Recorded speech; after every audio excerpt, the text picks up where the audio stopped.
यहोवा हमारी बाप और उसके प्यारे बेटे यीशु मसीह नासरी के अजीम बाबरकत खूबसूरत जाने वाला नाम में आप सबकी सलामती हो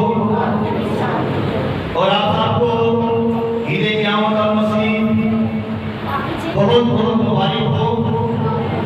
और खुदा की दी हुई सात ईदों में पहले घरों की ईद भी जो है वो बहुत बहुत मुबारक। ईद मसा के बाद त्योहार की किताब में जब हम मुताला करते हैं तो उसमें 23वें बाब की 9 से 14 आयत जब हम देखेंगे तो वहाँ पर हमें पहले घरों की ईद का जिक्र मिलेगा कि जब तुम फसल काटना और पहला फूला जो है उसको हैकल में लेकर आना और फलाहिन जो है वो उस फूले को हलाए लहराए। ये पहले घरों की ईद थी। और मेरे चीजों ईद मसा के बाद यीशु मसीह भी पहले फलों की ईद पर जीव था और यीशु मसीह पहला फल है। मुर्गों में से जीवों फलों में से क्या है? पहला फल है। ये जो मत्ती हवाला हमने पढ़ा है कलियों के नाम पालूस रसूल का 15वां बाब और उसके 20 भी है। लेकिन फिर वाकया मसीह मुर्दों में से जी उठा है और जो सो गए हैं उनमें पहला फल है। उनमें क्या है? पहला फल हुआ। जो सो गए हैं, सोते कौन है? जो मसीह में मरते हैं और जो मसीह से पहले खुदा में रास्तबाजी में ईमानदारी में हुए वो भी सोए हुए लोग हैं। वो भी क्या है? सोए हुए लोग हैं। उन सोए हुओं में से जो जी उठा है वो यीशु मसीह नासरी पहला फल है। यीशु मसीह नासरी क्या है? पहला फल है। और मेरे दोस्तों इस ईद को ईस्टर भी कहा जाता है और बहुत से लोग ईस्टर का तल्लुक जो है वो अस्तारात देवी से जोड़ते हैं और कहते हैं कि ये ईद जो है उस देवी की मनाई जाती है। मेरे दोस्तों तारीख में पीछे जब ये त्योहार मुकर्रर किए गए उस वक्त क्या लोजक या जो हमारे बड़ों ने कुछ समझकर त्योहार कायम किए थे ये वो बेहतर जानते हैं। अगर कहा ये जाता है अगर उन्होंने उन त्योहारों के हिसाब से भी दिन रखे तो इसलिए रखे कि लोग उन बुतों की इबादत और ईद मनाने की बजाय हकीकी जो है उसकी ईद मनाए। अगर हम ईस्टर की बजाय इसको जो उर्दू जुबान में ज्यादा सूटेबल लफ्ज है वो है ईद क़यामत मसीह। क्या है ये? क़यामत मसीह। हम इस बात को ही छोड़ देते हैं जिसको अस्तारात देवी से जोड़ा जाता है। हम ईस्टर कहने की बजाय क्या कहें? ईद क़यामत मसीह। क़यामत मसीह का मतलब है, क़यामत का मतलब होता है मुर्दों में से जी उठना। मुर्दों में से जी उठना। हम मसीह के जी उठने की ईद मनाते हैं ना कि अस्तारात देवी की। हम मसीह के मुर्दों में से जी उठने की ईद मनाते हैं इसलिए ईद क़यामत मसीह कहा जाता है। और मत्ती हवाला में लेकिन फिर वाकया मसीह मुर्दों में से जी उठा है और जो सो गए हैं उनमें पहला फल हुआ। क्योंकि जब आदमी के सबब से मौत आई, ये बड़ी कामिल और ऐसी करीमा है, जब आदमी के सबब से मौत आई तो आदमी ही के सबब से मुर्दों की क़यामत भी आई। आदमी के सबब से मौत आई। खुदा ने आदमी से कहा जिस रोज मुझे से खाया तू मरा। किसके सबब से मौत आई? आदम के सबब से, आदमी के सबब से। और खुदा का बंदा पौलुस रसूल कहता है कि आदमी के सबब से मौत आई है तो आदमी ही के सबब से मुर्दों की क़यामत भी आई है। खुदा का बंदा पौलुस रसूल यीशु मसीह के बारे में ये बात कर रहा है कि यीशु मसीह आदमी है। यीशु मसीह क्या है? आदमी है। और खुदा का बंदा पौलुस रसूल भी बड़ी वजाहत के साथ कहता है कि पिछला आदमी यानी आदम जो है उसके सबब से मौत आई है, मगर दूसरा आदमी जो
इस सच्चाई को जानना है कि यीशु मसीह दूसरा आदमी है जो आसमानी है और जीतने वालों में पहला फल है। जीतने वालों में क्या है? पहला फल है। एक आदमी के सबब से मौत आई तो आदमी ही के सबब से मौत की क़यामत भी आई। जैसे आदम में सब मरते हैं वैसे ही मसीह में सब जिंदा किए जाएंगे। मसीह में सब जिंदा किए जाएंगे। मेरे सिस्टरों, कलाम मुक़द्दस में बेशुमार हवालात हैं जिनमें ये वाज़ेह लिखा हुआ है कि खुदा ने यीशु मसीह को जिंदा किया है। खुदा ने यीशु मसीह को जिंदा किया है।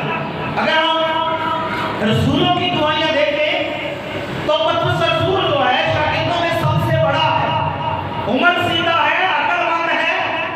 और फिर आज कहा जाता है कि रूह का दौर है और ईद पेंतिकोस्त के दिन जब रूह कुदस शागिर्दों पर बड़े जोर के साथ नाज़िल हुआ तो उस वक्त भी पतरस रसूल ने मनादी की।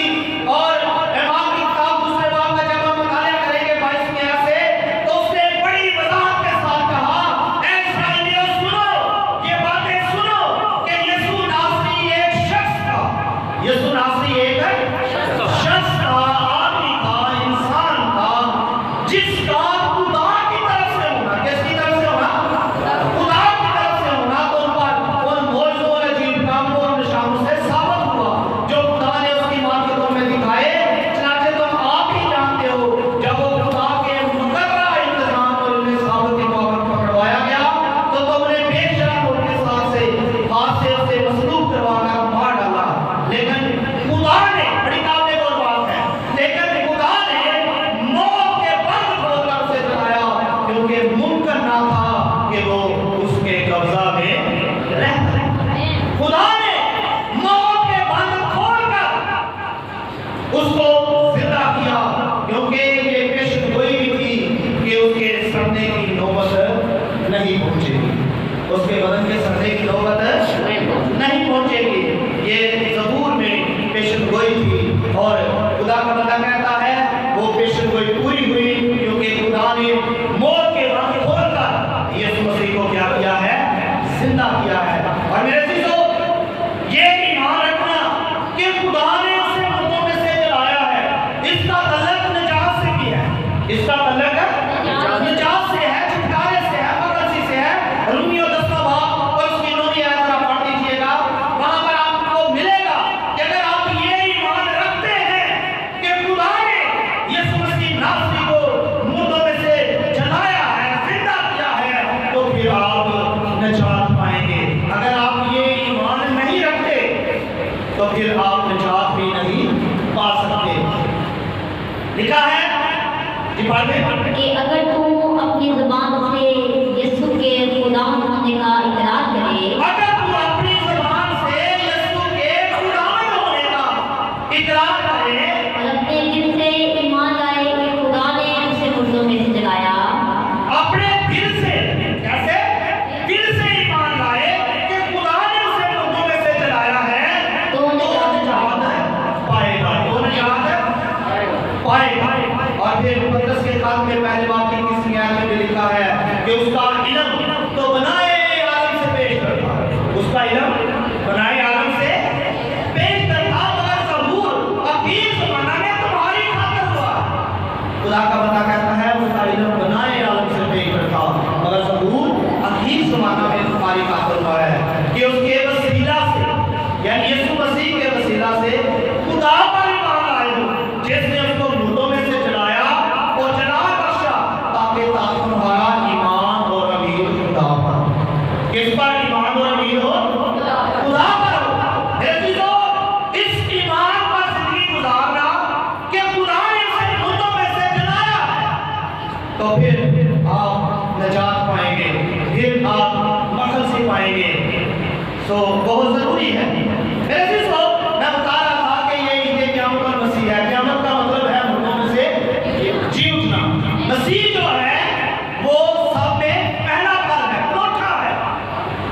क़यामत सबके लिए, मुर्दों में से सबने जी उठना है। मगर देखेंगे कि दो किस्म के लोग, कितनी किस्म के लोग होंगे? दो किस्म के लोग होंगे। जी पढ़ दीजिए। हाँ जी, 2:12। इसलिए बादशाह गजबनाक और सख्त कहर आहिस्ता हुआ और उसने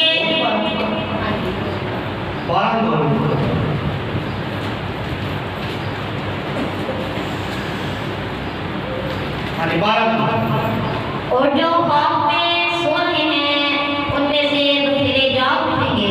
जो ख्वाब में सो रहे हैं उनमें से बखेरे जाग उठेंगे। बाद हयाते अब्दी के लिए, बाद हयाते अब्दी के लिए, और बाद रसवाई और जिल्दे अब्दी के लिए। बाद रसवाई और जिल्दे अब्दी के लिए। जो लोग ईमानदार हैं, रास्तबाज हैं, सादिक हैं, खुदा की मर्जी को अपनी जिंदगी में पूरा करते हैं, वो उठेंगे हयाते अब्दी के लिए, यानी हमेशा की जिंदगी को हासिल करने के लिए मुल्कों में से जी उठेंगे। और जिन्होंने ऐशो इशरत में जिंदगी गुजारी, ना खुदा से ना खुदा के लोगों से उनका कोई ताल्लुक था, वो भी मुल्कों में से जी उठेंगे। मगर किस लिए? रसवाई जिल्लते अब्दी के लिए, रसवाई और जिल्लते अब्दी के लिए। मेरे दोस्तों, बहुत जरूरी है कि हम सब ने जब मुल्कों से जी उठना ही है, तो फिर जिल्लत के लिए, बेइज्जती के लिए, रसवाई के लिए क्यों उठे? बल्कि हयाते अब्दी के लिए उठे, ताकि उस रोज हमें शर्मिंदा ना होना पड़े। मगर उसके लिए अगर हम चाहते हैं कि हम हमेशा की जिंदगी हासिल करें, हयाते अब्दी हासिल करें, उसके लिए खुदा का बंदा पौलुस रसूल हमें एक मशवरा देता है। इब्न के नाम पौलुस रसूल का खत और उसका 5वां बाब और उसकी 14 आयत देखेंगे। इसलिए वो फरमाता है, इसलिए वो फरमाता है, ऐ सोने वाले जाग ऐ सोने वाले जाग और मुर्दों में से जी उठ, और मुर्दों में से जी उठ, तो मसीह का नूर तुझ पर चमकेगा। तो मसीह का नूर तुझ पर चमकेगा। यहाँ बात वो बात है, ये उनके लिए नहीं है जो जाने पानी से पूछ गए हैं। ये उन मुल्कों में से जी उठने की बात नहीं हो रही। ये बात हो रही है कि इस रुए जमीन पर रहते हुए, जिंदगी गुजारते हुए, ऐसे होने वाले जाग और मुल्कों में से जी उठ, तो मसीह का नूर तुझ पर चमकेगा। मेरे अजीजों, इस दुनिया में बहुत से ऐसे लोग हैं जो जिंदा कहलाते हैं मगर हैं मुर्दा। जो जिंदा कहलाते हैं, कहने को जिंदा है, मगर क्या है? वो मुर्दा है। यीशु मसीह ने भी मुकाशफा की किताब में कहा कि मैं तेरे कामों को जानता हूँ, मैं तेरे कामों को जानता हूँ, तू जिंदा कहलाता है और है मुर्दा। मेरे दिलों खुदा का बंदा कहता है, ऐ सोने वाले जाग, तू जो गफलत की नींद सोया हुआ है, तू जो जहालत की नींद सोया हुआ है, तू जो जिस्मानी नींद सोया हुआ है, तू क्या कर? जाग जा, उठ जा और मुर्दों में से जी उठ, और मुर्दों में से जी उठ। अपनी जिंदगी को बदला, अपनी पुरानी इंसानियत को उतार दे, तो मसीह का नूर तुझ पर चमके। तो मुर्दों में से जी उठ। हमने ये सीखा हुआ है कि जब कोई भी बंदा बपतिस्मा लेता है, जब वो पानी के अंदर जाता है, तो वो अपने जिस्मानी तौर पर मर जाता है, जिस्मानी तौर पर मर जाता है। और जब बपतिस्मा लेकर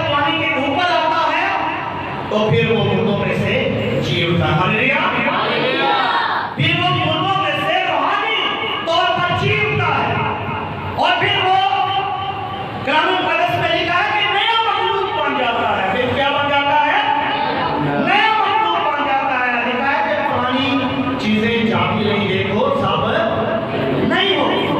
मेरे दिल तो ये है मुर्दों में से जी उठना। जब हम मुर्दों में से जी उठेंगे तो फिर मसीह का नूर जो है हमारे दिल को रोशन करेगा।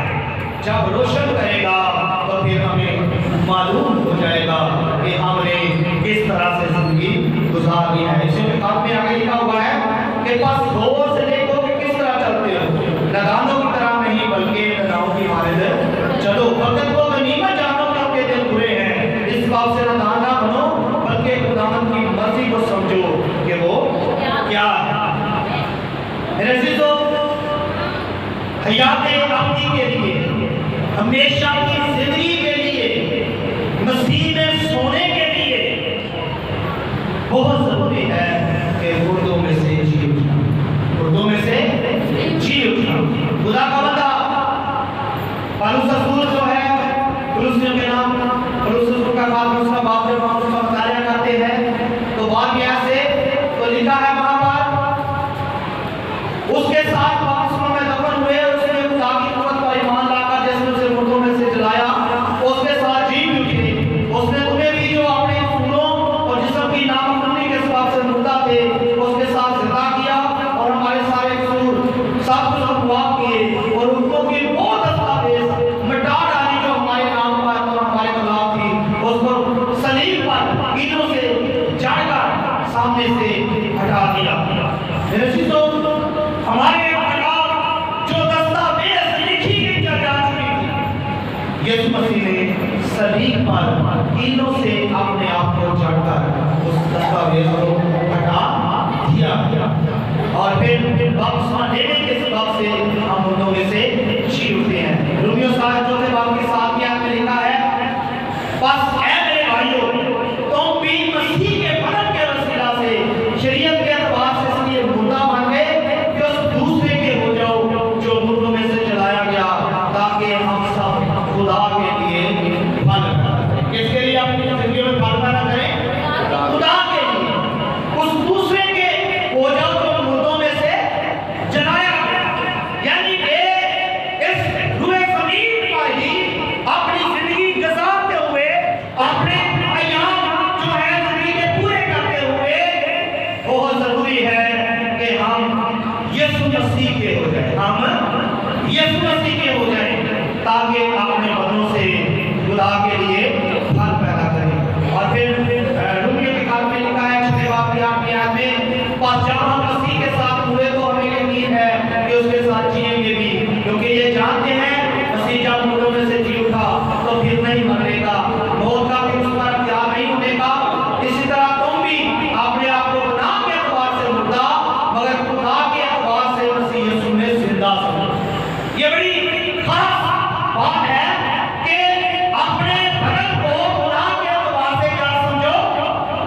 मुर्दा समझो। गुनाह के एतबार से अपने बदनों को मुर्दा समझो और खुदा के एतबार से मसीह यीशु में अपने आप को अपने आप को मसीह यीशु में जिंदा समझो। इस रुए ज़मीन पर ही जब अपने आप को आप यीशु मसीह में जिंदा समझेंगे तो फिर ही आप हमेशा की जिंदगी को हासिल करेंगे, फिर आप पहले क़यामत में शामिल होंगे, फिर आप पर दूसरी मौत का कोई अख्तियार नहीं होगा, फिर आप पर दूसरी मौत का कोई भी अख्तियार नहीं होगा।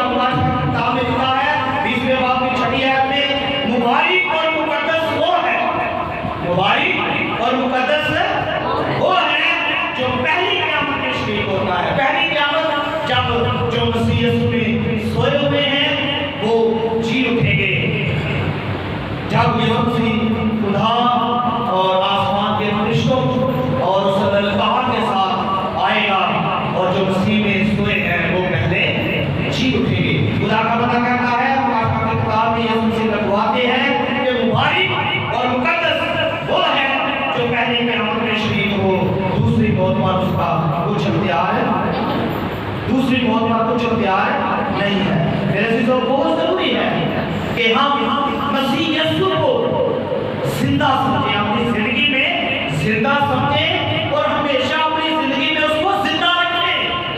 समझना और रखना ये फर्क बात है।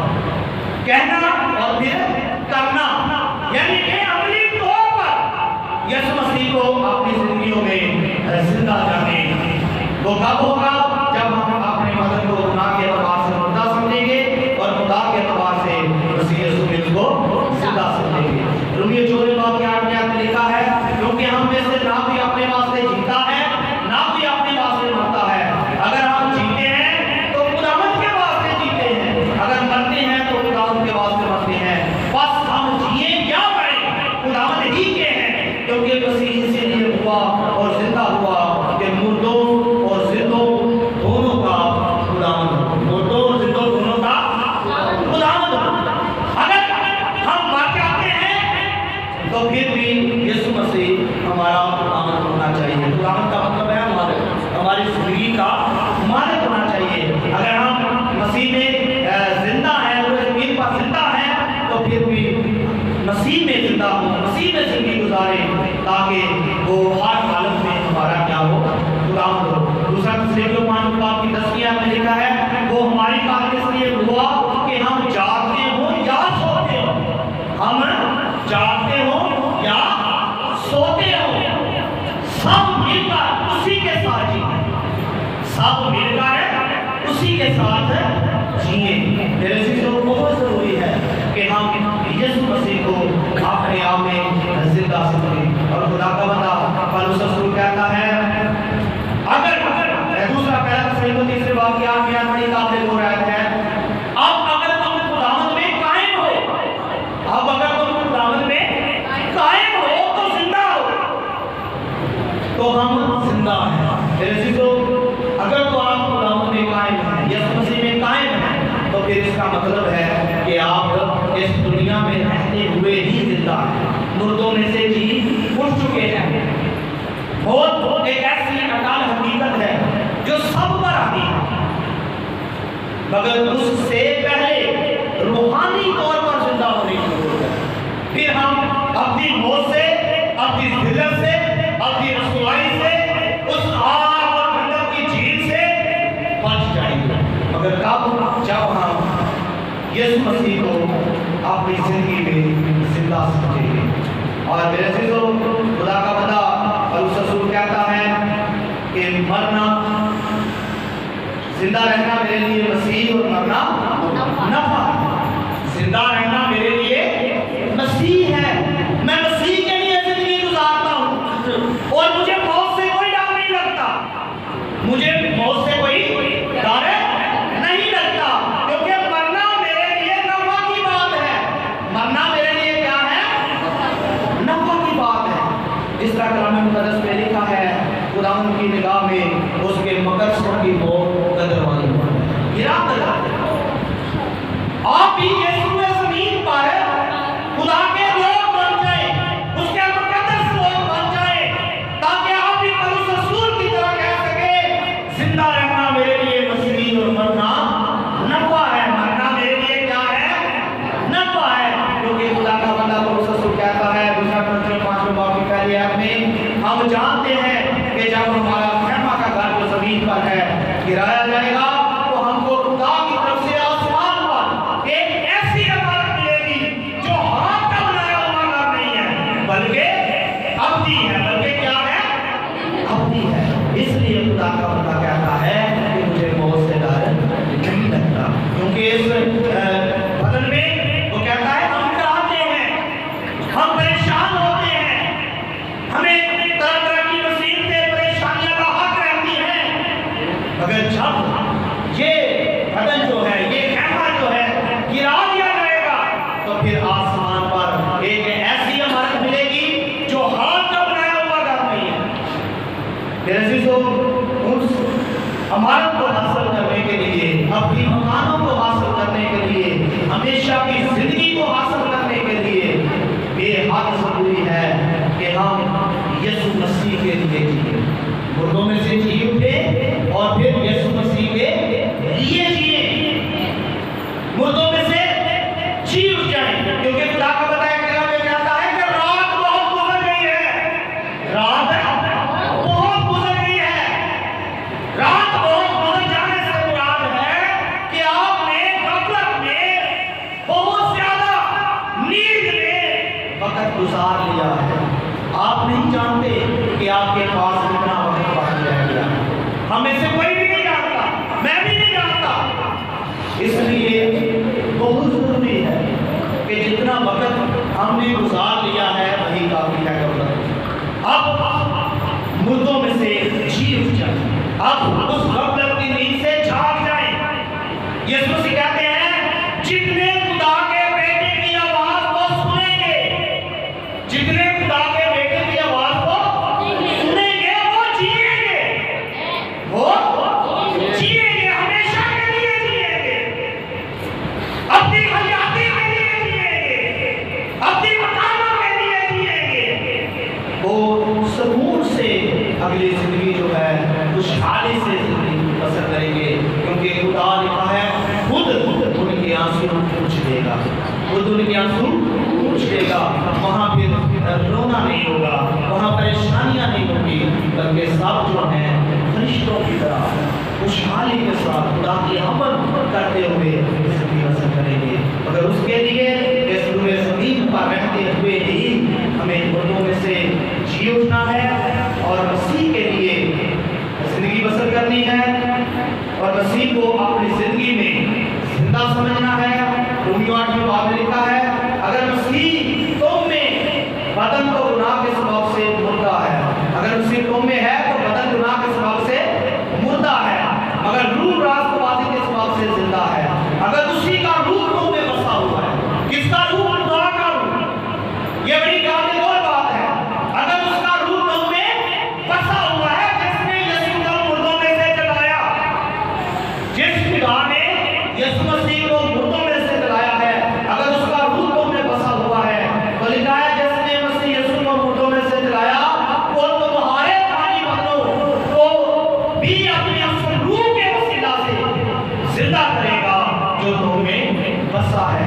आगे खुदा का बंदा पुरुष कहता है बस ऐ भाइयों हम कर्जदार तो हैं मगर जिस्म के नहीं कि जिस्म के मुताबिक जिंदगी गुजारे, क्योंकि अगर तुम जिस्म के मुताबिक जिंदगी गुजारोगे तो जरूर मरोगे। अगर रूह से बदन के कामों को नेस्तो नबूद करोगे तो जीते रहोगे। इसलिए कि जितने खुदा की रूह की हदायत से चलते हैं वही खुदा के बेटे हैं। आमीन। ऐसे जो खुदा के बेटे भी वही हैं जो रूह की हदायत से चलते हैं, जो इस ज़मीन पर रहते हुए अपने हाथों से जिस्मानी कामों को देश को नाबूद कर देते हैं और रूह के लिए जीते हैं, रूह के काम करते हैं, मसीह को अपने बदन में जिंदा समझते हैं, तो फिर जो है वही अपनी हयाती को हासिल करेंगे। दूसरे के बात में लिखा है बस जब तो मसीह के साथ जलाए गए तो आने वाला की तलाश में रहो जहाँ मसीह मौजूद है और खुदा की दाहिनी तरफ बैठा है। आने वाला चीजों के ख्याल में रहो, ना कि जमीन पर की चीजों की, क्योंकि तुम मर गए और तुम्हारी जिंदगी मसीह के साथ खुदा में पोशीदा है। जब मसीह में जो हमारी जिंदगी है जाहिर किया जाएगा कि तो तुम भी उसके साथ जलाल में जाहिर किए जाओगे। मेरे अजीजों, हमें जिस्मानी ख्वाहिशात और जिस्मानी चीजों की फिक्र में नहीं लगे रहना चाहिए, बल्कि जब हमने मसीह यीशु को कबूल कर लिया है, अपना शख्सी जिंदा मान लिया है, हम उसमें जिंदा हैं, तो फिर खुदा का बंदा कहता है कि आल में वाला की चीजों की तलाश करो। किन चीजों की तलाश करो? आल में वाला की, जहाँ मसीह मौजूद है और खुदा बाप की दाहिनी तरफ है, खुदा बाप की दाहिनी तरफ है। कलाम मुक़द्दस में लिखा है कि वो हमारी शिकायत है, हमारी क्या करता है? शिकायत करता है। आज यही देखिए मसीह का यही आज हमारे लिए पैगाम है, सबक है। जिस तरह यीशु मसीह मुर्दों में से जी उठा और पहला फल हमने इस जमीन पर जिंदगी बसर करते हुए ही मुर्दों में से जी उठना है, मुर्दों में से जी उठना है। जिस तरह यीशु मसीह ने अपने बाप की मर्जी को पूरा किया, हर एक काम में, हर एक बात में यीशु मसीह ने अपनी मर्जी पूरी नहीं की, बल्कि कहा ऐ बाप तेरी मर्जी होगी। और यीशु मसीह ने कहा कि जितने मुझे ऐ खुदावंद कहते हैं उनमें से हर एक आसमान को बादशाही में दाखिल नहीं